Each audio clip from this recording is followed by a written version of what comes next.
Hello friends, welcome to day trader Telugu and good evening. Sensex 666 points gain అయి 85,836 దగ్గర close అయితే, Nifty 212 points gain అయి 26,216 దగ్గర క్లోజ్ అయింది. వెరాస్ బ్యాంక్ నిఫ్టీ 274 పాయింట్స్ గెయిన్ అయి 54,375 దగ్గర క్లోజ్ అయింది. ఇవాల్టి మార్కెట్ ఒక ప్రైస్ యాక్టివిటీ ఓపెనింగ్ నుంచి కొంత అటు ఇటుగా డౌన్ సైడ్ ఉందా అప్ సైడ్ ఉందా అనే కన్ఫ్యూజన్ లో ఉంటున్నా. ఎగ్జాక్ట్లీ ఫ్రమ్ 2 o'clock మార్కెట్ లో one directional move from both Nifty and bank Nifty కనిపించి స్ట్రాంగ్ డే హైస్ దగ్గరగా మార్కెట్ ఎండ్ అయింది. అండ్ ఫర్దర్ మార్కెట్ రిలేటెడ్ గా ఉంటున్న డేటా గురించి మాట్లాడుకునే ముందు ఇవాళ యూఎస్ రిలేటెడ్ గా కొన్ని ఇంట్రెస్టింగ్ డేటా పాయింట్స్ అయితే వస్తాయి. మ్యాక్రో ఎకానమీ రిలేటెడ్ గా లైక్ వాళ్ళ ఫైనల్ Q2 జీడిపి డేటా కానీ, PCE డేటా కానీ, అండ్ యూఎస్ కి సంబంధించి ఫెడ్ రిలేటెడ్ గా కూడా కొన్ని అప్డేట్స్ వచ్చే స్కోప్ అయితే ఇవాళ ఉంది. సో యూఎస్ రిలేటెడ్ గా end of the day multiple small things అన్ని అప్డేట్ అయితే అవుతాయి. అండ్ యాక్సెంచర్ వాళ్ళు కూడా వాళ్ళ నెంబర్స్ ని పోస్ట్ చేశారు. ఇవి మార్కెట్ ఎక్స్పెక్టేషన్స్ కంటే బెటర్ గానే ఉన్నాయి. ప్రాబబుల్లీ ఐటీ స్పేస్ ఈ నెంబర్స్ కి ప్రెసెంట్ అయితే కంగారు పడదు. ఇన్ఫాక్ట్ ఇవి యాక్చువల్లీ మంచి నెంబర్సే. ఫోర్కాస్ట్ ని కూడా ఇంక్రీజ్ చేస్తున్నారు, గైడెన్స్ ని కూడా ఇంక్రీజ్ చేస్తున్నారు. ఓవరాల్ యాక్సెంచర్ పరంగా అయితే బ్యాడ్ డేట్ అయితే కాదు. ఐటీ స్టాక్స్ కి మనం మంచిదిగానే చూడొచ్చు. అండ్ ఈవెన్ వాళ్ళు $4 బిలియన్ షేర్ బైబ్యాక్ ని కూడా అనౌన్స్ చేశారు. బట్ ఇన్ఫాక్ట్ యుఎస్ మార్కెట్స్ ని కూడా మన మార్కెట్ ఏం పెద్దగా పట్టించుకోలేదు. నిన్న యుఎస్ మార్కెట్స్ ఫ్లాట్ గా ఉన్నాయి, ఇంకా చెప్పాలంటే కొంత రెడ్ లో ఉన్నాయి. బట్ ఏషియన్ మార్కెట్ స్ట్రాంగ్ గా ఉన్నాయి. గ్యాప్ అప్ మంచిగానే అయింది. బట్ దాని తర్వాత నుంచి కూడా మార్కెట్స్ లో యూనిక్ అప్ సైడ్ స్ట్రెంత్ అయితే ఇవాళ మళ్ళీ డిస్ప్లే అయ్యి కొత్త ఆల్ టైమ్ హైస్ దగ్గర బ్యాంక్ నిఫ్టీ అండ్ నిఫ్టీలో క్లోజింగ్ అయితే మనకి కనిపించింది. ఇవాళ నిఫ్టీని స్ట్రాంగ్ గా సపోర్ట్ చేసింది auto and metal space. Metals ఎందుకు పెరుగుతున్నాయన్న లాజిక్ మీకు చాలా టైం బ్యాక్ నుంచి అర్థమయ్యే ఉంటుంది. ఫెడ్ రిలేటెడ్ గా interest rate cut and China related గా వస్తున్న స్టిమ్యులస్ మెటల్స్ ని డ్రైవ్ చేస్తున్నాయి. ఇన్ఫాక్ట్ గోల్డ్ కూడా కొత్త ఆల్ టైమ్ హై లెవెల్స్ కి అయితే వెళ్ళింది. క్రూడ్ ఆయిల్ కొంత డౌన్ అయింది, ఆల్మోస్ట్ 2% దగ్గరగా డౌన్ అయి $73.5 per barrel దగ్గరగా ట్రేడ్ అవుతుంది. అండ్ ఇందాకే అనుకున్నాం ఇవాళ రాబోతున్న యూఎస్ రిలేటెడ్ ఉంటున్న స్మాల్ ఈవెంట్స్ అని. అండ్ నిన్న FIS ఆల్మోస్ట్ 974 crore దగ్గరగా ఇండియన్ ఈక్విటీ మార్కెట్స్ లో సెల్ చేశారు. అండ్ కమింగ్ టు వాళ్ళ FNO డేటా, ఇండెక్స్ ఫ్యూచర్స్ పరంగా సేమ్ యాక్టివిటీ ఆల్మోస్ట్ 75% దగ్గరగా నెట్ లాంగ్స్ అయితే వాళ్ళు మెయింటైన్ చేస్తున్నారు. అండ్ ఇక్కడ నుంచి ఫర్దర్ గా మనం మార్కెట్ ని ఎలా అబ్జర్వ్ చేయాలి ఫ్రెండ్స్? ఈ లెవెల్ మనం ఇవాళ డ్రా చేసింది కాదు, గతంలో డ్రా చేసిన లెవెలే. 25,250 ఆర్ 260 మార్క్ దగ్గరగా ఇంపార్టెంట్ రెసిస్టెన్స్ ఉంది. ఫర్దర్ గా మార్కెట్ ని ఎలా చూడాలన్న దాంట్లో చెప్తున్నాను. ఎందుకు 25,250 ఆర్ 260? నేను గతంలో కూడా చెప్పాను, మనకు ఒకప్పుడు ఎలా ఉండేదంటే 15,000 మార్క్, 16,000 మార్క్ అక్కడికి రాగానే మార్కెట్ కంగారు పడి ఇది ఒక సైకలాజికల్ మార్క్, ఇది ఒక రౌండ్ ఆఫ్ నెంబర్ అని అక్కడ ప్రాఫిట్ బుకింగ్ జరిగేది. ఇప్పుడు అలా జరగట్లేదు. అందరూ 25,000, 26,000 అక్కడికి వచ్చి పడిపోతుంది అనుకోని అక్కడ పుట్స్ ని కొనడం, కాల్స్ ని సెల్ చేయడం చేస్తున్నారు. కాబట్టి వాళ్ళని కొంత బ్రేక్అవుట్ చేయడానికి ఒక 1% అబోవ్ దగ్గరగా రెసిస్టెన్స్ చాలా టైం బ్యాక్ నుంచి 21, 22, 23, 24, 25 అండ్ ఇప్పుడు 26 దగ్గర కూడా ప్లే అయ్యే ఛాన్సెస్ 1% దగ్గరే ఉన్నాయి. 26,000 లో 1% అంటే 260 points. So 26,000 plus 260, nearly 26,250, 260 zones దగ్గర రెసిస్టెన్స్ మనకి అరైజ్ అయ్యే ఛాన్సెస్ ఉన్నాయి. ఇది మనం గతంలో చూసిందే. ఇవాళ ఎగ్జాక్ట్లీ ఆ జోన్స్ దగ్గర మనకి రెసిస్టెన్స్ అయితే ఫేస్ అయింది ఇవాళ మార్కెట్ లో. యూజువల్ గా రెసిస్టెన్స్ అంటే అక్కడికి వచ్చి పడాలి, బట్ ఇవాళ ఏం పడలేదు, అక్కడ స్టేబుల్ అయింది. ఇఫ్ ఇన్ కేస్ రేపు ఒకవేళ మార్కెట్ గ్యాప్ అప్ అయితే మాత్రం కొంచెం కాషియస్ గా ఉండండి. ఎండ్ ఆఫ్ ద డే ఇది ఒక స్ట్రాంగ్ రెసిస్టెన్స్ అని మార్కెట్ తీసుకుంటే దీన్ని బిలో వచ్చి క్లోజ్ అయ్యే ఛాన్సెస్ ఎక్కువ ఉన్నాయి. సో ఏదైతే బుల్ మూవ్ స్ట్రాంగ్ గా ఉందో దీన్ని కొంత కౌంటర్ చేస్తూ ఒకవేళ కన్సాలిడేషన్ ఆర్ డౌన్ సైడ్ కూడా మళ్ళీ పుల్ బ్యాక్ వచ్చే ఛాన్సెస్ అయితే ఉంటాయి. ఇన్ఫాక్ట్ అదే మంచిది మార్కెట్ కి. ఓవరాల్ వ్యూ బులిషే, దాంట్లో no change. But important zones దగ్గరకు వస్తున్నప్పుడు మాత్రం కొంచెం కాషియస్ గా ఆ zones above one day closing తర్వాత ఫర్దర్ గా మనం స్ట్రాంగ్ వ్యూ తో మార్కెట్ ని చూడడం మంచిది. కానీ ఈ లెవెల్స్ దగ్గర ఏమవుతుందంటే అన్నెసరీ వ్యూ తో డౌన్ సైడ్ కొంచెం మార్కెట్ వచ్చి ఇబ్బంది పెట్టే ప్రయత్నం చేస్తుంది. సో ఇది ఒక ఇంపార్టెంట్ రెసిస్టెన్స్ అనే విషయాన్ని అయితే మనం గుర్తుంచుకోవాలి. ఇక్కడ నుంచి కూడా ఫర్దర్ గా టాప్ సైడ్ కి వెళ్తుంటే టువర్డ్స్ 26,800 వరకు కూడా నిఫ్టీ రిలేటెడ్ గా మనకి స్పేస్ ఉందన్న విషయాన్ని అయితే అర్థం చేసుకోవచ్చు. అండ్ ఇవాళ కూడా చాలా మంది రిలేటెడ్ గా నేను సోషల్ మీడియాలో నేను గమనిస్తున్నది, చాలా మంది మార్కెట్ ఇంత పెరిగింది ఇంకెక్కడికి పెరుగుతుందిలే అని మార్కెట్ ని నెగిటివ్ గా చూడడం, కాల్స్ ని సెల్ చేయడం, పుట్స్ ని బై చేయడం, ఆర్ స్టాక్స్ రిలేటెడ్ గా పొజిషన్స్ ని స్క్వేర్ ఆఫ్ చేసుకోవడం, ఇవన్నీ కూడా చేస్తున్నారు. ఫ్రెండ్స్ ఖచ్చితంగా ఒక పాయింట్ లో మార్కెట్ పడుతుంది, నో డౌట్. ఎప్పుడు మార్కెట్ పెరుగుతూనే వెళ్ళదు. కానీ అది ఎక్కడి నుంచి పడుతుంది అనేది మనం డిసైడ్ చేయడానికి మనం పాస్ట్ లో ఉంటున్న ఎక్స్పీరియన్స్ నే తీసుకుంటాం. మన బ్రెయిన్ ఎప్పుడు గతంలో ఉంటున్నది బయాస్డ్ గా తీసుకొని ప్రెసెంట్ ఆన్సర్ చేసే ప్రయత్నం చేస్తుంది. కానీ కొత్తగా ప్రెసెంట్ మార్కెట్ లో రీటైలర్స్ ఒక లిక్విడిటీ ఉంది. దీని గురించి మనం పదే మాట్లాడుకుంటూ ఉన్నాం. FIS ఎందుకు మళ్ళీ మార్కెట్ లోకి రావడానికి ఛాన్స్ ఉంది? మ్యూచువల్ ఫండ్స్ వాళ్ళు పక్కన పెట్టుకున్న డబ్బులు మార్కెట్ లో పెట్టినా మార్కెట్స్ ఎందుకు పెరగడానికి ఛాన్స్ ఉంది? ఆర్ గ్లోబల్ గా ఉంటున్న సినారియోస్ లో మార్కెట్ కొంత డౌన్ అయినా ఎవరెవరు ఏ స్టేజెస్ లో సపోర్ట్ చేస్తే మార్కెట్ లో అంత బిగ్ కరెక్షన్ మనం చూడకపోవడానికి అండ్ ఇక్కడ నుంచి ఫర్దర్ గా మార్కెట్ పెరగడానికి ఛాన్సెస్ ఎలా ఉన్నాయన్నది టైం టు టైం మాట్లాడుకుంటూనే వస్తున్నాం. ఎప్పుడు మార్కెట్ పడుతుందంటే మార్కెట్ లో లిక్విడిటీ అంతా డ్రై అయినప్పుడు. అయినప్పుడు మార్కెట్ లో లిక్విడిటీ అంతా డ్రై అవ్వాలంటే ఈ ఐపీఓస్ భారీగా రావాలి, పెద్ద పెద్ద ఐపీఓస్ రావాలి, ఈవెన్ చిన్న చిన్న ఐపీఓస్ కూడా చాలా ఎక్కువ రావాలి. యూజువల్ గా బుల్ మార్కెట్ పీక్ అయ్యేది అప్పుడు అందరూ యూఫోరియాతో ఐపీఓస్ తీసుకొచ్చి ప్రజలు స్టాక్ మార్కెట్ లో పెట్టే డబ్బుల నుంచి ఐపీఓస్ కు పట్టుకు వెళ్ళిపోతారు. ఆ ప్రమోటర్స్ వాళ్ళంతా వాళ్ళు దానికి తీసుకువెళ్ళిపోతారు. అప్పుడు మార్కెట్ లో కొంత లిక్విడిటీ తగ్గి అప్పుడు మార్కెట్ లో సెల్ చేయాలనుకున్న వాళ్ళకి బై చేయాలనుకున్న వాళ్ళకి మ్యాచ్ కాక అప్పుడు సెల్లింగ్ ప్రెజర్ స్టార్ట్ అయ్యి ప్రాఫిట్ బుకింగ్ అని అందరూ కొంత వరి అయ్యి వాళ్ళు కూడా సెల్లింగ్ అని స్టార్ట్ చేస్తారు. అది జరిగేంత వరకు మార్కెట్ లో లిక్విడిటీ ఎండ్ అప్ అయ్యేంత వరకు మార్కెట్ లో సెల్ ఆఫ్ ని or profit booking big profit booking expect చేయడంలో లాజిక్ చాలా నారోగా ఉంటుంది. లిక్విడిటీ ఇక్కడ ఒకరి దగ్గర నుంచి కాదు, రీటైలర్స్ లిక్విడిటీని డ్రై అప్ చేయాలి. అండ్ ఎఫ్ఐఎస్ అయితే పెద్ద పార్టిసిపేట్ చేయట్లేదండి బై సైడ్, వాళ్ళు సెల్ చేశారు, గమ్ముకున్నారు. రీసెంట్ టైమ్స్ లో గ్రాస్ నెంబర్స్ వాళ్ళు హెవీగానే ఉన్నాయి, బట్ అందులో block deals and bulk deals తీసి చూస్తే వాళ్ళు రీసెంట్ టైమ్స్ లో net numbers Indian equity markets పరంగా స్ట్రాంగ్ గా ఏం లేవు. అండ్ మ్యూచువల్ ఫండ్స్ పక్కన పెట్టుకునే డబ్బులు కూడా ఈవెన్ మార్కెట్ ఒక 5% 6% కరెక్ట్ అవుతున్నా వాళ్ళ లిక్విడిటీ కూడా మార్కెట్ లోకి వచ్చే స్కోప్ అయితే ఉంటుంది. కాబట్టి ఈ మల్టిపుల్ ఫ్యాక్టర్స్ ఎఫ్ఐఎస్ నుంచి డబ్బులు వచ్చే స్కోప్ ఉంది, బట్ దాన్ని థర్డ్ ప్లేస్ లో పెడదాం. ఫస్ట్ ప్లేస్ లో ఎప్పుడు రీటైలర్స్ స్ట్రాంగ్ గా ఉన్నారు, మ్యూచువల్ ఫండ్స్ వచ్చే స్కోప్ ఎక్కువ. వన్స్ మార్కెట్ ఫాలో అవడం స్టార్ట్ అయితే ఈ ఇద్దరిని దాటుకొని ఒకవేళ మార్కెట్ ఇంకా ఫాలో అవుతున్నా ప్రాబబుల్లీ ఎఫ్ఐఎస్ ఒక కంబ్యాక్ ని కూడా బికాస్ ఆఫ్ వాళ్ళ లాస్ట్ మంత్ సెల్లింగ్స్ మనం ఎక్స్పెక్ట్ చేయొచ్చు. ఇది మార్కెట్ రిలేటెడ్ గా ఉంటున్న మెయిన్ లిక్విడిటీ. ఈ లిక్విడిటీ డ్రై అయ్యేంత వరకు కూడా మార్కెట్స్ స్ట్రాంగ్ గానే ఉంటాయి. ఈవెన్ ఒక 500-600,000 పాయింట్స్ పడ్డా మళ్ళీ పైకి లేచి పెరుగుతూనే ఉంటాయి. బేర్ మార్కెట్ లో అంత ఈజీగా మార్కెట్స్ ఎంటర్ అవ్వవు. మరి ఎప్పుడు లిక్విడిటీ ఎంటర్ అవుతుంది పర్సనలీ నాకు కూడా ఆ విషయం తెలియదు. కాబట్టి చాలా టైమ్స్ వరకు మనం ఒకటే లాజిక్ మీద ఉంటాం, ఇంపార్టెంట్ లెవెల్స్ బ్రేక్ అయి మార్కెట్ బిలో రాందే మార్కెట్ రిలేటెడ్ గా నెగిటివ్ గా చూడొద్దు అని. ఈవెన్ నాకే తెలిస్తే 28 కి వెళ్తుంది, 29,000 కి వెళ్తుంది అని, నాకని కాదు ఇంకెవ్వరికి తెలిసినా అట్లీస్ట్ ఒక 500 పాయింట్స్ మార్కెట్ పెరుగుతుందని తెలిసినా అద్భుతాలు చేయొచ్చు మార్కెట్ లో. ఎవరికి 100% ఒపీనియన్ ఉండదు, బట్ ఎందుకు పడదు ఎందుకు పెరుగుతుందన్న దానికి మాత్రమే లాజిక్స్ ని మనం పెట్టుకుంటాం. అండ్ ఆ లిక్విడిటీ ఎండ్ అప్ అయి మనకి మార్కెట్ రిలేటెడ్ గా వీక్నెస్ స్టార్ట్ అయినప్పుడు అది ఫస్ట్ ప్రైస్ లో రిఫ్లెక్ట్ అవుతుంది. కాబట్టి ప్రైస్ ని బేస్ తీసుకొని మనం ఫర్దర్ గా మార్కెట్ రిలేటెడ్ గా ఒపీనియన్స్ ని బిల్డ్ చేసుకోవడంలోను ఆ ఉన్న ఒపీనియన్స్ ని బ్యాలెన్స్ చేసుకోవడంలోను ప్రైజే మనకి ప్రధానమైన రోల్ ని ప్లే చేస్తుంది. ఇదంతా ఎందుకు చెప్తున్నానంటే మార్కెట్ పెరుగుతుంది ఇంకెంత పెరుగుతుందిలే అని మార్కెట్ కి అగైనెస్ట్ గా అన్నెసరీగా వెళ్ళకండి. ట్రెండ్ కి అగైనెస్ట్ గా వెళ్తున్నప్పుడు మాత్రం మీరు రాంగ్ అయి ప్రాపర్ గా మీరు ప్లాన్ చేయలేదంటే అది ఇన్వెస్ట్మెంట్ అయినా ట్రేడింగ్ అయినా ఇన్వెస్ట్మెంట్ అయినా మీరు సెల్ చేసి పడుతుందిలే అప్పుడు కొందాం అనుకున్నా మీకు దొరకలేదు అనుకోండి, ఓ 10-20% మార్కెట్ పెరిగాక అప్పుడు ఫోర్స్ఫుల్లీ మీరు ఆ హయ్యర్ వాల్యుయేషన్స్ లో కూడా ఎంటర్ అవ్వాల్సి ఉంటుంది. ఆ ట్రేడింగ్ లో కూడా అన్నెసరీగా ఇంత పెరిగింది ఎంత పెరుగుతుందిలే అని పుట్స్ ని కొనడం కాల్స్ ని సెల్ చేయడం చేస్తే అది కూడా బిగ్ లాస్ ని ఇస్తుంది. కాబట్టి ట్రెండ్ కి అగైనెస్ట్ గా వెళ్ళాలనుకుంటే ఒక కన్ఫర్మేషన్ వచ్చిన తర్వాతే ప్లాన్ చేయండి. ఫ్రెండ్స్ ఇలా మార్కెట్ లో ఉంటున్న ఎంటైర్ డేటాను అనాలిసిస్ చేస్తూ వీడియోని ఇలా మీ ముందుకు తీసుకురావడానికి మేము పెడుతున్న ఎఫర్ట్స్ మీకు వాల్యుబుల్ గా అనిపిస్తూ ఉంటే మన వీడియోని తప్పకుండా లైక్ చేయండి. ఫస్ట్ టాటా మోటార్స్ గురించి మాట్లాడుకోవాలి. ఒక ఇంట్రెస్టింగ్ అప్డేట్ అయితే కనిపిస్తుంది. వీళ్ళ జేఎల్ఆర్ బిజినెస్ రిలేటెడ్ గా యూకే లో వాళ్ళ ఫ్యాక్టరీ ఉంటుంది కదా, దాంట్లో ఆల్రెడీ 250 మిలియన్ పౌండ్స్ ఇన్వెస్ట్మెంట్ చేశారు. ఇప్పుడు అడిషనల్ గా ఇంకొక 500 మిలియన్ పౌండ్స్ ఇన్వెస్ట్మెంట్ చేసి ఎలక్ట్రిక్ ఎస్యూవీస్ ని తయారు చేయడానికి ఆ ప్లాంట్ ని రెడీ చేస్తున్నట్టు రీటూలింగ్ చేస్తున్నట్టు స్లోగా ఇలా చేస్తున్న ఇన్వెస్ట్మెంట్స్ తో ఈ ఫ్యాక్టరీ యూకే లో హేల్వుడ్ లో ఉంటున్న ఈ ఫ్యాక్టరీ ఫైనల్ గా జేఎల్ఆర్ రిలేటెడ్ గా Jaguar and land rover related గా ఈవీస్ ని తయారు చేస్తుందని, ఇది బై 2030 లోపు అన్ని జేఎల్ఆర్ యూనిట్స్ అన్ని కూడా ఈవీ కార్స్ మ్యానుఫ్యాక్చర్ చేసేలా జేఎల్ఆర్ ని ఎలక్ట్రిఫై చేస్తారనేలా గతంలో వీళ్ళు ఏదైతే స్టేట్మెంట్స్ చేశారో అందులో భాగంగానే దాన్ని కమిట్ అవుతూనే ఇలా ప్లాంట్స్ అన్నిటిని కూడా ఎలక్ట్రిక్ వెహికల్స్ తయారు చేసే విధంగా అగైన్ ఇన్వెస్ట్మెంట్స్ చేస్తూ వాటిల్ని రూపొందిస్తున్నారనేలా స్టేట్మెంట్స్ అయితే టాటా మోటార్స్ వాళ్ళు చేస్తున్నారు. నెక్స్ట్ వేదాంత గురించి మాట్లాడుకోవాలి. వేదాంత వాళ్ళు వాళ్ళ బోర్డ్ ని అక్టోబర్ 8న సమావేశానికి ఏర్పాటు చేసి 4th ఇంటర్మ్ డివిడెండ్ ని ప్రకటిస్తారనేలా ఎక్స్చేంజెస్ కి నిన్న అప్డేట్ అయితే చేశారు. ఇప్పటికే ఈ ఫైనాన్షియల్ ఇయర్ స్టార్టింగ్ నుంచి ఏప్రిల్, మే, జూన్, జూలై, ఆగస్ట్, సెప్టెంబర్ ఇప్పటికే వాళ్ళు 35 రూపీస్ దగ్గరగా డివిడెండ్ ని ఆల్రెడీ ప్రకటించారు. అగైన్ ఇంకొక డివిడెండ్ ఇస్తానంటూ ఉండడం రీటైల్ షేర్ హోల్డర్స్ కంటే కూడా అది ప్రమోటర్ కి చాలా ఇంపార్టెంట్. ఎందుకంటే వేదాంతలో వాటా మొత్తంలో 56.38% దగ్గరగా వేదాంత రిసోర్స్ లిమిటెడ్ ఒక ప్రమోటర్ ఎంటిటీ హోల్డ్ చేస్తుంది.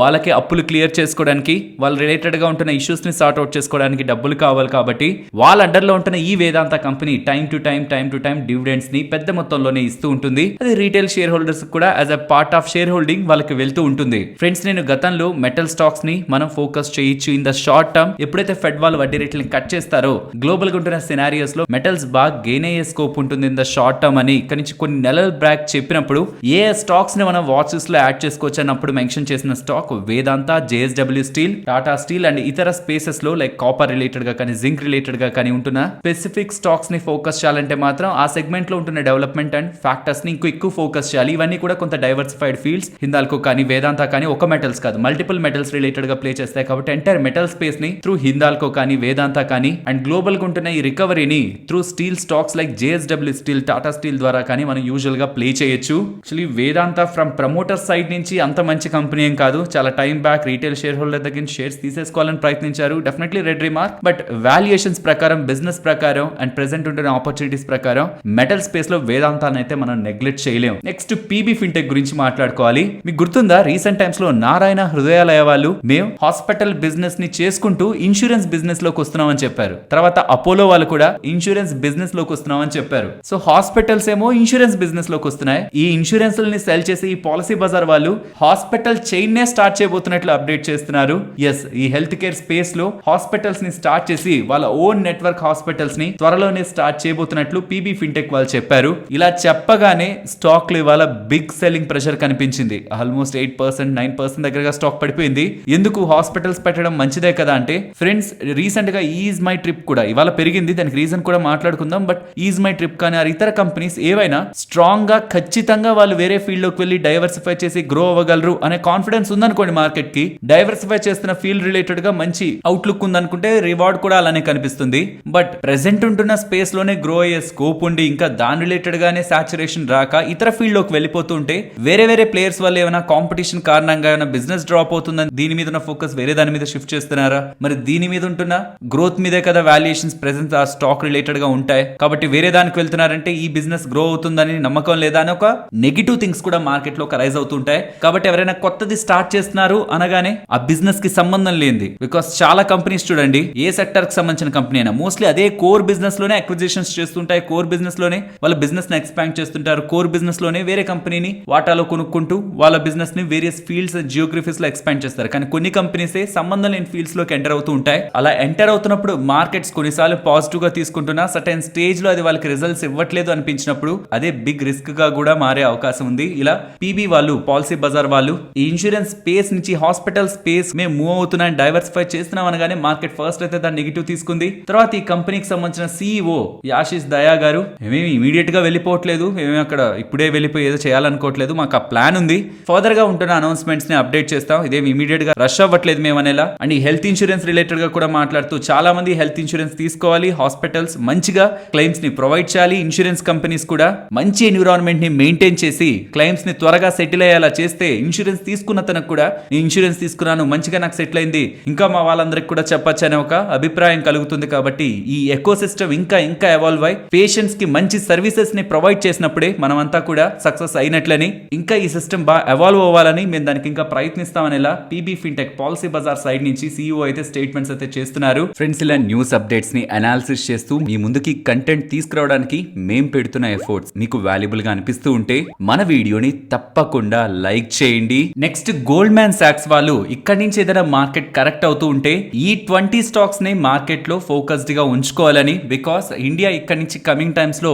14% CAGR తో స్ట్రాంగ్ గా గ్రో అవుతుందని, ఇందులో auto, real estate, industrials and chemicals strong గా గ్రో అవుతాయని, whereas power and new energy segment లో ఉంటున్న కంపెనీస్ ఓవరాల్ ఇండస్ట్రీస్ ఒక గ్రోత్ రేట్ తో కంపేర్ చేస్తే ఇంకా హయ్యర్ గ్రోత్ రేట్ తో గ్రో అవుతాయని, coming to financials and pharmaceuticals, hospitals and everything, finance and health care లో ఉంటున్న కంపెనీస్ అన్ని కూడా ఇప్పటి వరకు స్ట్రాంగ్ గా పెరిగాయి. బట్ ఇక్కడ నుంచి మోస్ట్లీ అవంతా స్ట్రాంగ్ గా పెరగకపోవచ్చని, వీళ్ళు ఏదైతే సెక్టార్స్ ని నమ్ముతున్నారో ఆ సెక్టార్స్ లో ఉంటున్న టాప్ 20 స్టాక్స్ ఒక లిస్ట్ ని మనకి ప్రొవైడ్ చేస్తున్నారు. అందులో 10 స్టాక్స్ మీకు ఇక్కడ స్క్రీన్ మీద ఉంటాయి. Reliance, L&T, NTPC, M&M, UltraTech, Power Grid, Adani Ports, IndiGo, Eicher Motors, Havells and remaining 10 stocks Polycab, Ashok Leyland, Phoenix Mills, Uno Minda, Hitachi Energy, Astral, Embassy REIT, Kajaria, Blue డాట్ అండ్ అంబర్ ఎంటర్ప్రైజెస్. ఇందాక వీళ్ళే సెక్టార్స్ నుంచి అయితే గ్రోత్ ఉంటుందన్నారో ఆ సెక్టార్స్ రిలేటెడ్ గానీ ఈ స్టాక్స్ కనిపిస్తాయి. ఇందులో మనకి ఫార్మా కానీ ఫైనాన్స్ రిలేటెడ్ గా కానీ కంపెనీస్ కనిపించవు. వీటి రిలేటెడ్ గా స్ట్రాంగ్ వ్యూ తో వాళ్ళు ఉంటున్నట్టు, వీటిని బై రేటింగ్ లో పెడుతున్నట్టు గోల్డ్మ్యాన్ సాక్స్ వాళ్ళైతే చెప్తున్నారు.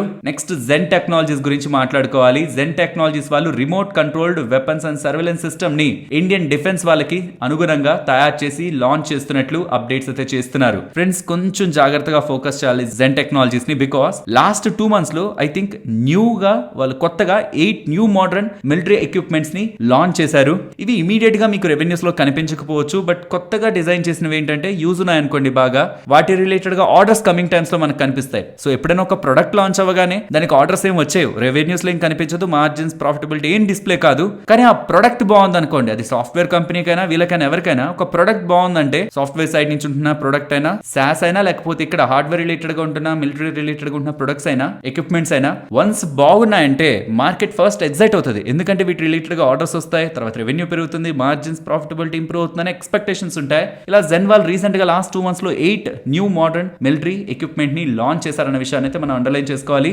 ఇంకా ఎర్నింగ్స్ లోకి అయితే ఇది రిఫ్లెక్ట్ అవ్వలేదు. నెక్స్ట్ యూనో మిండా, వీళ్ళ అండర్ లో ఉంటున్న ఆర్మ్ ఓంకియో ఇండియా వాళ్ళు హ్యుండై మోబీస్ వాళ్ళతో, కొరియాకి సంబంధించిన కంపెనీతో టైఅప్ అయ్యారని, ఇందులో భాగంగా హ్యుండై మోబీస్ వాళ్ళకి కావాల్సిన కార్స్ లో యూస్ చేసే స్పీకర్స్ ఉంటాయి కదా, వాటిల్ని తయారు చేయడానికి అండ్ అదర్ లైసెన్స్డ్ ప్రొడక్ట్స్ ని తయారు చేయడానికి వీళ్ళ ఒప్పందాన్ని కుదుర్చుకుంటున్నట్లు యూనో మిండా వాళ్ళ అండర్ లో ఉంటున్న కంపెనీ అయితే ఎక్స్చేంజెస్ కి అప్డేట్ చేసింది. నెక్స్ట్ కృష్ణా డయాగ్నోస్టిక్స్ గురించి మాట్లాడుకోవాలి. వీళ్ళు అపుల్కి హెల్త్ కేర్ లో 23.53% వాటాని కొన్నట్టు. ఈ అపుల్కి హెల్త్ కేర్ ఏం చేస్తుంది, వీళ్ళు ఆంకాలజీ అండ్ కార్డియాలజీ రిలేటెడ్ ఉంటున్న హాస్పిటల్స్ ని స్టార్ట్ చేస్తూ ఉంటారు, వాటిని మెయింటెనెన్స్ చేస్తూ ఉంటారు, ఆపరేట్ చేస్తూ ఉంటారు.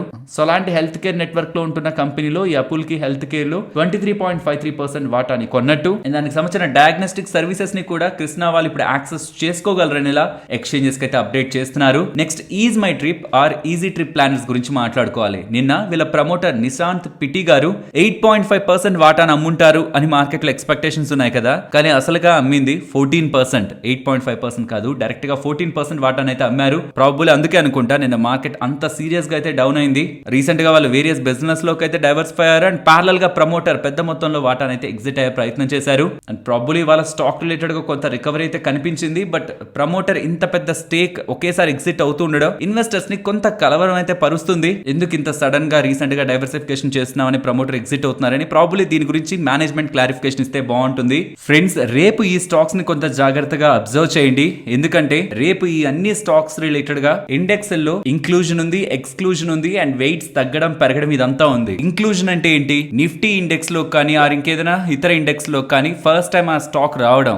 ఎక్స్క్లూజన్ అంటే ఏంటి, ఇప్పటి వరకు ఇండెక్స్ లో ఉంటున్న స్టాక్ బయటికి వెళ్ళడం. వెయిట్ అప్ అంటే ఏంటి, దాని మీనింగ్ వెయిటేజ్ పెంచడం. ఇప్పటి వరకు అది ఇండెక్స్ లో ఉంటుంది, ఒక వెయిటేజ్ ఉంటుంది, అది ఇంకా పెంచితే ఇంకా పాజిటివ్, వెయిటేజ్ తగ్గించేస్తే అది నెగిటివ్. ఇక్కడ మీరు జాగ్రత్తగా మీరు గమనిస్తే నిఫ్టీ 50 రిలేటెడ్ గా ఇప్పటి వరకు ఉన్న దివీస్ అండ్ ఎల్టీఐ మైంట్రీ రేపు ఇండెక్స్ లో నుంచి వెళ్ళిపోతూ దాని ప్లేస్ లోకి ట్రెంట్ అండ్ బిఎల్ వస్తాయి. కాబట్టి ఇవాళ మీరు గమనిస్తే బిఎల్ పాజిటివ్ లోనే ఉంది, బట్ పెద్ద పాజిటివ్ కాదు, బట్ ట్రెండ్ మాత్రం స్ట్రాంగ్ గానే ఉంది. ఇవాళ అది ఆల్రెడీ బిగ్ కంపెనీ, ఇవాళ ఇంకొంచెం పెరిగింది బికాస్ ఆఫ్ నిఫ్టీ ఇంక్లూజన్ వస్తుందని. వెరాస్ దివీస్ ల్యాబ్స్ అండ్ ఎల్టీఐ మైంట్రీ నిఫ్టీ 50 నుంచి వెళ్ళిపోతాయి. కాబట్టి దాంట్లోంచి ఎంత ఫండ్స్ బయటకు వెళ్ళిపోతాయి అన్నది కూడా ఇక్కడ బ్రాకెట్ లో ఉంటున్నది $1 million అని అర్థం చేసుకుంటే మనకి తెలుస్తుంది. సో నిఫ్టీ 50 లోకి 2 స్టాక్స్ వస్తాయి, ఈ 2 స్టాక్స్ వెళ్ళిపోతాయి. ఆల్రెడీ ఉంటున్న స్టాక్స్ లో వేటి పరంగా వెయిటేజ్ డౌన్ అవుతుంది అండ్ వేటి పరంగా వెయిటేజ్ పెరుగుతుంది అన్నది ఇక్కడ మీరు స్క్రీన్ పైన గమనించవచ్చు. ఇది నిఫ్టీ 50 రిలేటెడ్ గా. నిఫ్టీ బ్యాంక్ పరంగా ఇక నిఫ్టీ బ్యాంక్ లోకి కెనరా బ్యాంక్ ఒకటి వస్తుంది, బంధన్ బ్యాంక్ వెళ్ళిపోతుంది. ఒకరు వస్తే ఒకరు వెళ్ళిపోవాలి. అండ్ ఉంటున్న బ్యాంక్స్ లో వేటి వెయిటేజ్లు పెరుగుతున్నాయి అండ్ వేటి వెయిటేజ్లు తగ్గబోతున్నాయి అనేది ఇక్కడ మీరు స్క్రీన్ పైన గమనించవచ్చు. అలాగే నిఫ్టీ నెక్స్ట్ 50 ఇండెక్స్ రిలేటెడ్ గా ఏ స్టాక్స్ రాబోతున్నాయి, ఏ స్టాక్స్ బయటకు వెళ్ళిపోతాయి అనేది కూడా ఇక్కడ మీరు గమనించవచ్చు. ఓవరాల్ ఈ స్టాక్స్ అన్ని కూడా రేపటి రోజు ఫోకస్ లో అయితే ఉంటాయి. వీలైతే ఒక స్క్రీన్ షాట్ తీసి ఉంచుకోండి. ఒకవేళ లాస్ట్ హాఫ్ అన్ అవర్ లో మీరు వీటిలో అయినా ట్రేడింగ్ చేస్తూ ఉంటే కొంత అలర్ట్ గా ఉండండి, పక్కన ఉండండి. Because of this adjustment stock లో వోలటాలిటీ ఉండొచ్చు. అడ్జస్ట్మెంట్ డేట్ 27th September, ఇక్కడ పైన ఉంది చూడండి, 27th September రేపు లాస్ట్ హాఫ్ అన్ అవర్ లో ఈ అడ్జస్ట్మెంట్స్ ఉంటాయి. అలాగే ఇందులో మనం మాట్లాడుకున్న దాని ప్రకారం ట్రెండ్ నిఫ్టీ 50 లోకి వస్తుంది. సో దట్ అది ట్రెండ్ కి పాజిటివ్, కాబట్టి స్టాక్ పెరిగింది అనుకుందాం. బట్ ఇదొకటే కాదు, దీంతో పాటు సిటీ వాళ్ళు ట్రెండ్ రిలేటెడ్ గా ఇంకా స్టాక్ పెరుగుతుంది, 21% దగ్గరగా పెరుగుతుందని టార్గెట్ 9250 ఇస్తూ బై ని ఇనిషియేట్ చేయడం కూడా స్టాక్ రిలేటెడ్ గా మనం పాజిటివ్ గా చూడాలి. యాక్చువల్లీ ఇది ఇప్పుడని కాదు, చాలా టైం బ్యాక్ నుంచి టాటా స్పేస్ లో ట్రెండింగ్ స్టాక్. ట్రెండింగ్ ఏంటంటే కొన్ని స్టాక్స్ ట్రెండింగ్ లో ఉంటాయి for the wrong reasons. Away valuations పరంగా మంచి ఫ్యాక్టర్స్ ఏం కాకుండా స్టాక్ పెరిగిపోతూ ఉంటాయి, తర్వాత పడిపోయే స్టాక్స్ ఉంటాయి. బట్ ఇది అలాంటిది కాదు. బిజినెస్ పరంగా ఎక్స్పెక్టేషన్స్ ప్రతిసారి బీట్ చేస్తూ, 1-2 సార్లు కాదు, ప్రతి క్వార్టర్ లోను బీట్ చేస్తూ జూడియో రిలేటెడ్ గా స్టోర్స్ అండ్ ట్రెండ్ రిలేటెడ్ గా ఉన్న ఇతర బిజినెస్ లన్నీ కలిపి స్ట్రాంగ్ గ్రోత్ ని వీళ్ళకి యాడ్ చేస్తుండడం, బిజినెస్ తో పాటు పెరుగుతున్న స్టాక్ ఇది. మల్టీ బ్యాగర్ రిటర్న్స్ ని టాటా షేర్ హోల్డర్స్ కి ట్రెండ్ క్రియేట్ చేసింది. కాబట్టి ఇది జస్ట్ టార్గెట్ ఇవ్వడమే కాదు, ఈ ట్రెండ్ ని pan Asia high conviction focus list లో కూడా సిటీ వాళ్ళు యాడ్ చేస్తున్నట్టు. ఇక్కడ నుంచి multi format and multi category segment లో ట్రాన్స్ఫర్మేషన్ అయి, from single format to multi format and multi category segment లో ట్రాన్స్ఫర్మేషన్ అయి హైయర్ రెవెన్యూస్ వీళ్ళు కమింగ్ ఇయర్స్ లో చూస్తారని. With the revenue growth 41% CAGR, operating profit 44% and profit 56% తో grow అవుతుందని strong comments trend related గా సిటీ వాళ్ళు చేయడం కూడా స్టాక్ రిలేటెడ్ రిలేటెడ్ గా ఇవాళ పాజిటివ్నెస్ ని యాడ్ చేస్తుండొచ్చు. ఈ మధ్య కాలంలో కేంద్ర ప్రభుత్వానికి ఎక్కువగా హీట్ ఏదైనా ప్రజల నుంచి తగిలిందా అంటే అది ట్యాక్స్ రిలేటెడ్ గానే, అండ్ దీని రిలేటెడ్ గా మేబీ కేంద్ర ప్రభుత్వం ప్రజల్లో ఉంటున్న ఈ వ్యతిరేకతను కొంత తగ్గించాలనే ప్రయత్నంతో జిఎస్టీ రిలేటెడ్ గా చాలా కన్ఫ్యూజన్స్ ఉంటుంటాయి, చాలా స్లాబ్స్ ఉంటుంటాయి. దేనికి ఎంత అనేది చాలా ఫోకస్ చేస్తే కానీ చాలా విషయాల్లో తెలియదు. రీసెంట్ టైమ్స్ లో దీని రిలేటెడ్ గా చాలా కాంట్రవర్సీస్ కూడా అవుతున్నాయి. కాబట్టి ఇప్పటి వరకు ఈ 5% అని 12% అని 18% అని ఉంటున్న ఈ జిఎస్టీ స్లాబ్స్ ని సింప్లిఫై చేస్తూ మనం రెగ్యులర్ గా వాడే ఫుడ్స్ అన్నిటి మీద కూడా 5% జిఎస్టీ వేయాలని, 12% అండ్ 18% రెండు స్లాబ్స్ ఉన్నాయి కదా, ఈ రెండింటిని మర్జ్ చేసేసి రెండింటిని ఒకటి చేసేసి సింగిల్ స్లాబ్ గా తీసుకురావాలని కేంద్ర ప్రభుత్వం ప్రయత్నిస్తుందని, దీనికి అగైనెస్ట్ గా ఎవరెవరైతే అపోజిషన్స్ లో ఉన్నారో కేరళ, కర్ణాటక, వెస్ట్ బెంగాల్, బీజేపీ కాకుండా ఇంకా ఇతర పార్టీస్ ఉంటాయి కదా, వీళ్ళ మిత్ర ప్రభుత్వాలు కాకుండా ఉంటున్న ఇతర పార్టీస్ అపోజిషన్ వాళ్ళు ఉంటారు కదా, వాళ్ళు దీనికి అపోజ్ చేస్తున్నారనే అప్డేట్స్ అయితే కనిపిస్తూ ఉన్నాయి. లెట్స్ సీ కమింగ్ టైమ్స్ లో ఈ జిఎస్టీ రిలేటెడ్ గా simplified and easy to understand slabs తో వీళ్ళు ముందుకు వచ్చి అండ్ స్లాబ్స్ ని కూడా తగ్గించి ప్రజలపై ఉంటున్న కొంత భారాన్ని పర్టికులర్ గా middle class and below middle class మీద ఉంటున్న వస్తువులు రిలేటెడ్ గా ఉంటున్న ట్యాక్స్ తగ్గించి వాళ్ళకి బెనిఫిట్ చేకూర్చేలా ట్యాక్స్ ని రేట్స్ ని మారుస్తారని, పర్సనల్ గా అయితే నేను ట్యాక్స్ రిలేటెడ్ గా ఏదైనా చేంజ్ అయితే కేంద్ర ప్రభుత్వం వాళ్ళు నెక్స్ట్ రానున్న ఎన్నికలకు ముందే తీసుకుంటారని అయితే అనుకుంటున్నాను. పర్సనల్ గా మీరు కూడా అలానే అనుకుంటున్నారా? ఇన్కమ్ ట్యాక్స్ రిలేటెడ్ గా కానీ ఆర్ పర్టికులర్ గా ఇన్కమ్ ట్యాక్స్ కాకపోయినా జిఎస్టీ పరంగా అయినా ఇప్పటి వరకు ఉంటున్న రూల్స్ ని కొంత మార్చి మిడిల్ క్లాస్ కి బిలో మిడిల్ క్లాస్ కి అడ్వాంటేజ్ ఇచ్చేలా ప్రెసెంట్ ఉంటున్న కేంద్ర ప్రభుత్వం ప్రయత్నిస్తుంది అనే ఒపీనియన్ మీకు కూడా ఉంటే అది కామెంట్ సెక్షన్ లో చెప్పండి.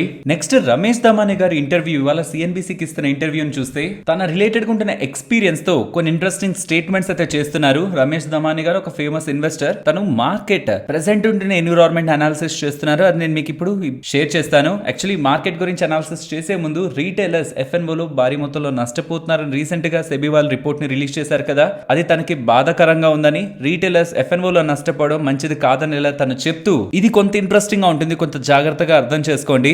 మన మార్కెట్స్ అన్లైక్ జపాన్, చైనా, ఇతర ఏషియన్ మార్కెట్స్ లా ఆల్ టైమ్ హైస్ ఎప్పుడో 10 సంవత్సరాల క్రితం చూసి ఈ మధ్య ఎప్పుడు చూడని మార్కెట్స్ అయితే మనవి కాదు. వీఆర్ సో లక్కీ ఇండియాలో ప్రెసెంట్ మనం ఉన్నందుకు. ప్రతిసారి కొత్త ఆల్ టైమ్ హై చూస్తున్నాం. డెవలప్డ్ కంట్రీస్ లైక్ యుఎస్ఏ తో పోటీ పడి మరి మన ఇండియన్ ఈక్విటీ మార్కెట్స్ కూడా స్ట్రాంగ్ గా పెరుగుతూ ఉండడం యాజ్ అన్ ఇండియన్స్ గా ఇప్పుడు అండ్ కమింగ్ టైమ్స్ లో కూడా ఈక్విటీ మార్కెట్స్ పరంగా మనకి మంచి ఆపర్చునిటీ ఉందని చెప్తూ ఇక్కడ కొంత ఇంట్రెస్టింగ్ స్టేట్మెంట్స్ కనిపిస్తున్నాయి. హ్యుండై వాళ్ళు, శాంసంగ్ వాళ్ళు కమింగ్ టైమ్స్ లో మన మార్కెట్ లోకి వచ్చి ఐపీఓగా రావాలనుకుంటున్నారు. మరి అర్థం చేసుకోండి, ఇండియాలో ఎలాంటి ఐపీఓస్ కైనా డిమాండ్ ఉందని అర్థమై ఎంత పెద్ద ఐపీఓస్ నైనా రీటైలర్ సబ్స్క్రైబ్ చేసుకోగలరు. మనకి లిక్విడిటీ ఉంది, ఆ లిక్విడిటీని మనం పుల్ చేద్దామని పెద్ద ఐపీఓస్ కమింగ్ టైమ్స్ లో మార్కెట్ లోకి రాబోతున్నాయి. కాబట్టి అదంతా కూడా మార్కెట్ లో ఉన్న లిక్విడిటీని పీల్ చేస్తుందని, బికాస్ నేను నిన్న కూడా చెప్పాను మంది సెకండరీ మార్కెట్ అంటే stock market secondary, already trade అవుతున్న మార్కెట్ సెకండరీ. బట్ ఎన్ని ఐపీఓస్ వస్తున్నాయి ఈ మధ్య, ఈ అన్ని ఐపీఓస్ కి డబ్బులు ఎక్కడి నుంచి వెళ్తాయి? మన పాకెట్స్ నుంచే వెళ్తాయి. ఒకవేళ ఈ ఐపీఓస్ రాకపోయింటే ఆ డబ్బులంతా సెకండరీ మార్కెట్ స్టాక్ మార్కెట్ లోకి వెళ్ళేది. కానీ ఇప్పుడు ఏం జరుగుతుంది? ప్రైమరీ మార్కెట్ కు వెళ్తుంది. ప్రైమరీ మార్కెట్ లో ఆ డబ్బులు ఎక్కడికి వెళ్తుంది? కంపెనీస్ కొంత వెళ్తుంది, ప్రీవియస్ గా ఉన్న ప్రమోటర్స్ జోబుల్లోకి వెళ్ళిపోతుంది, వాళ్ళ పాకెట్స్ లోకి, వాళ్ళ బ్యాంక్ అకౌంట్స్ లోకి వెళ్ళిపోతుంది, స్టాక్ మార్కెట్ లోకి రాదు. అలా మార్కెట్ లో ఉంటున్న అంతటి లిక్విడిటీని ఈ ఎఫ్పిఓస్ కానీ, రైట్స్ కానీ అండ్ ఈ ఐపీఓస్ కానీ భారీగా పీలుస్తాయని, కమింగ్ టైమ్స్ లో వస్తున్న బిగ్ ఐపీఓస్ తో మార్కెట్ లో లిక్విడిటీ కొంత డ్రై అవుతుందని, అండ్ ప్రెసెంట్ కూడా స్మాల్ క్యాప్స్, మిడ్ క్యాప్స్ తో కంపేర్ చేస్తే లార్జ్ క్యాప్స్ బాగా పెరుగుతూ ఉండడం గుడ్ సైన్ అనేలా. బికాస్ ఎప్పుడు మిడ్ అండ్ స్మాల్ క్యాప్స్ కాకుండా లార్జ్ క్యాప్స్ ప్లేస్ తీసుకోవడం మార్కెట్ ఫండమెంటల్స్ ని స్ట్రాంగ్ చేస్తుందనేలా. ఈ పాయింట్ నుంచి ఒకవేళ ఫెరేషియస్ ర్యాలీ వచ్చిందంటే, అంటే ఇక్కడ నుంచి వెనక ముందు చూసుకోకుండా మార్కెట్ భారీగా పెరిగిపోయిందంటే మాత్రం ప్రాబబుల్లీ మనం బుల్ మార్కెట్ ఎండ్ లో ఉంటున్నట్టని. ఎందుకంటే మార్కెట్ యూజువల్ గా ఎప్పుడు కూడా పెరుగుతుంది, కన్సాలిడేట్ అవుతుంది, మళ్ళీ పెరుగుతుంది, కన్సాలిడేట్ అవుతుంది. బుల్ మార్కెట్ అలానే ఉంటుంది. కానీ ఎక్కడైనా ఓవర్ గా మార్కెట్ పెరిగిపోతే యూజువల్ గా మార్కెట్స్ మళ్ళీ కొంత బ్యాక్ వస్తాయి, మళ్ళీ పెరుగుతాయి. బట్ తన ఒపీనియన్ ప్రకారం టూ మచ్ గా కనుక నుంచి మార్కెట్ ఇంకా పెరిగిపోతూ ఉందంటే మాత్రం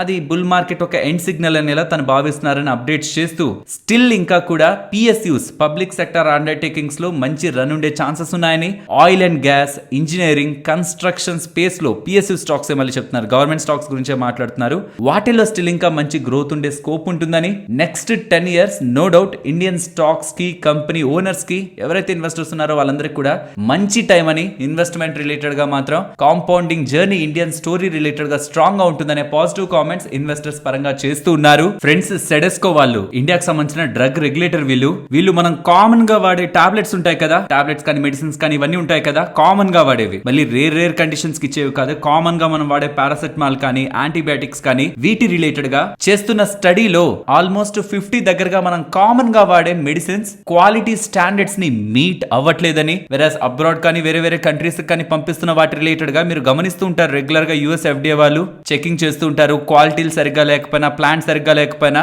అక్కడ వాళ్ళు దాన్ని ఆ డ్రగ్ ని తీసుకురావడమే ఆపేస్తారు. ఇంపోర్ట్ అలర్ట్ కూడా విధించేస్తారు. ఇంకా సేల్స్ ఉండవు ఆ డ్రగ్ ది. ఇండియాలో కూడా సెడెస్కో వాళ్ళు ఇప్పుడు అలాంటి ప్రయత్నాలు చేస్తున్నట్లు కనిపిస్తుంది. కొన్ని టాబ్లెట్స్ ని, మెడిసిన్స్ ని తీసుకొని వాటిల్ని స్టాండర్డ్ గా ఉన్నాయో లేదో చెక్ చేసి ఏవైతే స్టాండర్డ్ గా లేవో ఆ ఫార్మాస్యూటికల్ కంపెనీస్ అన్నిటికి కూడా నోటీసులు పంపిస్తున్నట్టు సెడెస్కో వాళ్ళు చెప్తున్నారు. ఆ డ్రగ్స్ ఏంటి, అవి తయారు చేసిన ఫార్మాస్యూటికల్ కంపెనీ ఏంటి ఇక్కడ మీరు స్క్రీన్ పైన గమనించవచ్చు. So most of the big pharmaceutical companies కూడా ఇంక్లూడింగ్ సన్ ఫార్మా, గ్లెన్మార్క్, ఆల్కెమ్ హెల్త్, వీటి నేమ్స్ కూడా ఈ డ్రగ్స్ ఒక లిస్ట్ లో కనిపిస్తుంది. మన రెగ్యులర్ గా వాడే పారాసిటమాల్ టాబ్లెట్స్ అయితే బోల్డ్ కంపెనీస్ మ్యానుఫ్యాక్చర్ చేస్తున్న వాటిల్లో కూడా స్టాండర్డ్స్ లేవనేలా ప్రెసెంట్ ఉంటున్న డేటాని బట్టి మనం అర్థం చేసుకోవచ్చు. ఆల్మోస్ట్ 50 మెడిసిన్స్ అంటున్నారు, రెగ్యులర్ గా మనం వాడే మెడిసిన్స్ ఇవి. ఈ లిస్ట్ అంతటిని కూడా నేను మీకు డిస్క్రిప్షన్ కామెంట్ సెక్షన్ లో ఇస్తాను. సో దట్ ఆ పర్టికులర్ కంపెనీ తయారు చేస్తున్న డ్రగ్ ఏదైనా ప్రెసెంట్ మీరు ఒకవేళ రెగ్యులర్ గా వాడుతూ ఉంటే అది కాకుండా వేరొక కంపెనీకి సంబంధించింది వాడడానికి ప్రయత్నించండి. ఈ మొత్తం డేటా కూడా మీకు ఫస్ట్ కామెంట్ లో ఉంటుంది, ఆ డిస్క్రిప్షన్ లో కూడా ఉంటుంది, ఒకసారి గమనించండి.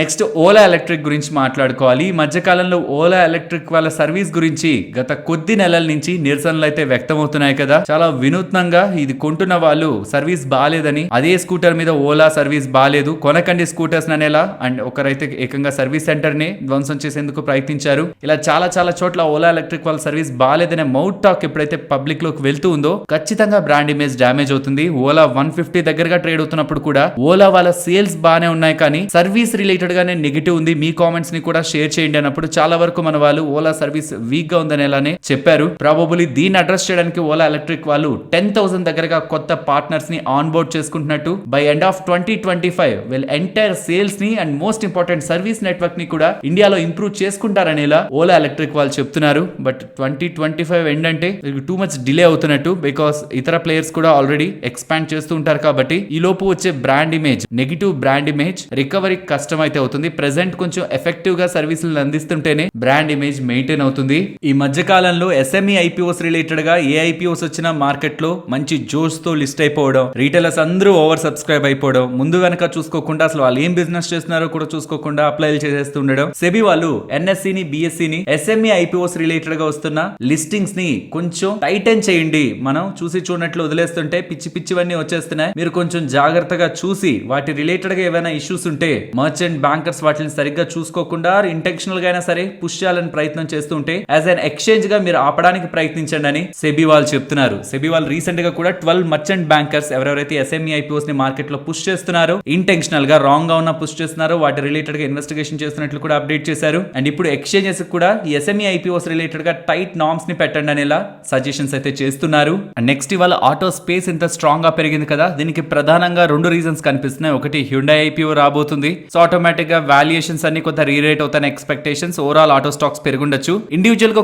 కొన్ని ఆటో స్టాక్స్ కి అప్డేట్స్ ఉన్నాయి, లైక్ టాటా మోటార్స్ ఇందాకే మాట్లాడుకున్నాం. బట్ వీటన్నిటితో పాటు కర్ణాటక గవర్నమెంట్ వాళ్ళు నెక్స్ట్ 5 years రిలేటెడ్ గా కొత్త EV పాలసీ తీసుకురాబోతున్నట్లు, రిజిస్ట్రేషన్ రిలేటెడ్ గా కొన్ని వెసులుబాటుని క్రియేట్ చేసి కర్ణాటకలో ఎక్కువ EV వెహికల్స్ తిరిగేలా, పొల్యూషన్ తగ్గేలా కర్ణాటక గవర్నమెంట్ వాళ్ళు ప్రయత్నిస్తున్నారనేలా వస్తున్న అప్డేట్స్ EV మేకర్స్ అందరికి కూడా, ఎలక్ట్రిక్ వెహికల్స్ తయారు చేసిన ఆటో మేకర్స్ అందరికి కూడా ఇది అడ్వాంటేజ్ ని ఇస్తుంది. కాబట్టి బికాస్ ఆఫ్ మోర్ సేల్స్ ఆ స్టేట్ లో ఉంటాయి, ఎక్స్పెక్టేషన్స్ కూడా ఉంటాయి. కాబట్టి ఇవాళ ఓవరాల్ ఆటో స్టాక్స్ లో బజ్ నెలకొందని అయితే మనం అర్థం చేసుకోవచ్చు.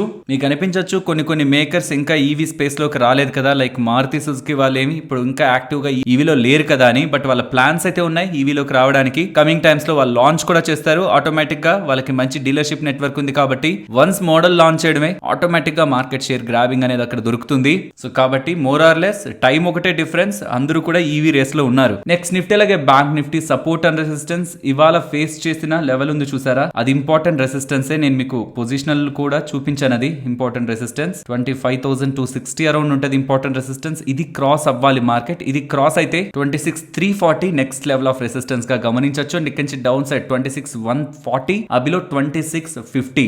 And coming to bank Nifty present ఉన్న లెవెల్స్ నుంచి అప్ సైడ్ 54,660. బట్ ఇవాళ వచ్చిన హైని కూడా మనం రెసిస్టెన్స్ గా కన్సిడరేషన్ లోకి తీసుకుందాం. 54,460 ని కూడా ఇమీడియట్ గా ఇది క్రాస్ అయితే 54,660 నెక్స్ట్ లెవెల్ ఆఫ్ రెసిస్టెన్స్ గా చూడొచ్చు. ఇక్కడ నుంచి డౌన్ సైడ్ 54,260. ఇఫ్ ఈ 54,260 బ్రేక్ అయి డౌన్ సైడ్ కి వస్తే 53,760 1170 next level of important support గా అయితే కనిపిస్తుంది. మార్కెట్ రేంజ్ రీసెంట్ డేస్ నుంచి మనం అవాయిడ్ చేస్తున్నాం. మార్కెట్ డైరెక్షనల్ ఉంది కాబట్టి ఇదే ప్రెసెంట్ కూడా కంటిన్యూ అవుతుంది కాబట్టి మార్కెట్ రేంజ్ ని మాట్లాడాలనుకోవట్లేదు. మరొక ఇంట్రెస్టింగ్ వీడియోతో నేను మళ్ళీ మీ ముందుకు వస్తాను. అంతవరకు టేక్ కేర్. జై హింద్.